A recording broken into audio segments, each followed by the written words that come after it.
पाई network और इसके global community value GCV आंदोलन को लेकर दुनिया भर में चर्चा जोरों पर है। लेकिन क्या इसकी अगुवाई करने वाली डोरेसेन भारत और वैश्विक व्यापारियों को गलत दिशा में ले जा रही हैं? आइए कुछ तथ्यों के आधार पर इसकी पड़ताल करें और समझें कि आखिर क्या गलत हो रहा है। पहला तथ्य, जीसीवी आंदोलन का असफल प्रारंभ। जब चीन से जीसीवी आंदोलन की शुरुआत हुई तो डोरेसेन के नेतृत्व में 100% पाई कॉइन से भुगतान का मॉडल अपनाया गया। इसका मतलब था कि अगर एक कार की कीमत 5 लाख रुपए है तो उसे केवल 0.01830032 पाई कॉइन में खरीदा जा सकता था। इस नीति का नतीजा ये हुआ कि व्यापारी और उद्योगपति दिवालिया होने की कगार पर पहुंच गए।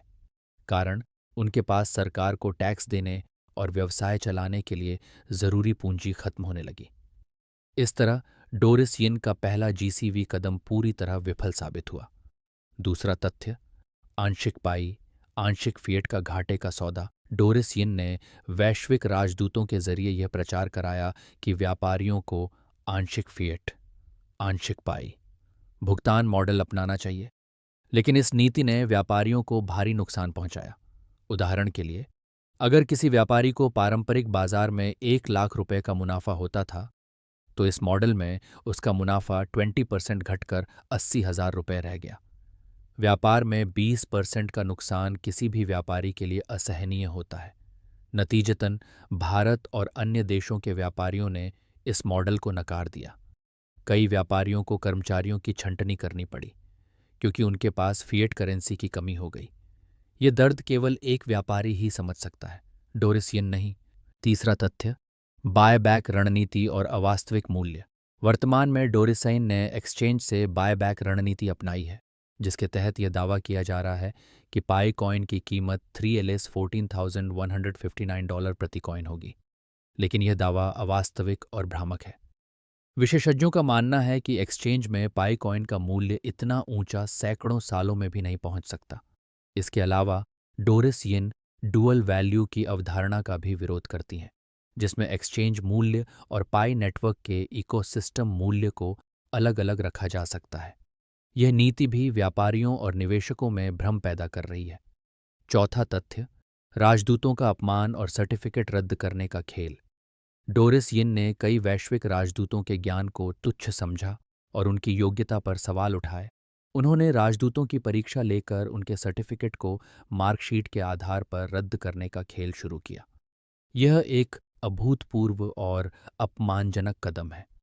विश्व के किसी भी विश्वविद्यालय जैसे स्टैनफोर्ड, जहां डॉक्टर निकोलस और डॉक्टर चांगडियोफैन पढ़ाते हैं, या भारत के जेएनयू जैसे संस्थानों में ऐसा रद्द करने का खेल कभी नहीं देखा गया।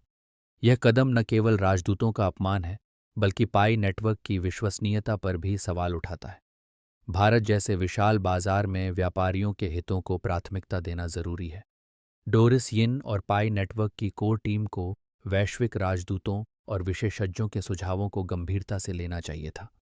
व्यापार का मूल नियम है कि व्यापारी को कोई नुकसान न हो, लेकिन 100% पाई भुगतान और आंशिक पाई, आंशिक फिएट मॉडल ने व्यापारियों की कमर तोड़ दी। पाई नेटवर्क को एक नई रणनीति अपनानी चाहिए थी। टिप प्रणाली। उदाहरण के लिए, अगर भारत में एक कप चाय की कीमत 10 रुपये है तो ग्राहक को 10 रुपये फिएट करेंसी में चाय के लिए और 10 रुपये पाई कॉइन में टिप के रूप में देना चाहिए। इस तरह व्यापारी को कोई नुकसान नहीं होगा और पाई कॉइन का उपयोग बढ़ेगा।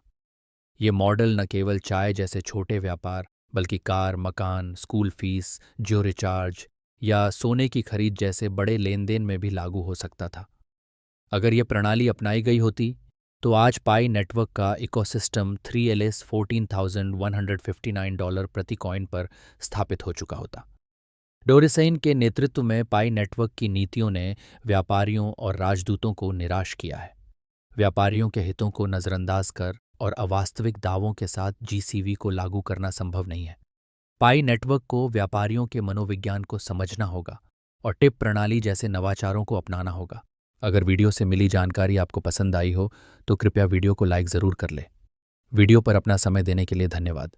अगर चैनल पर नए हैं तो please inventions of the world TV India channel को सब्सक्राइब भी कर लें। खुदा हाफिज़।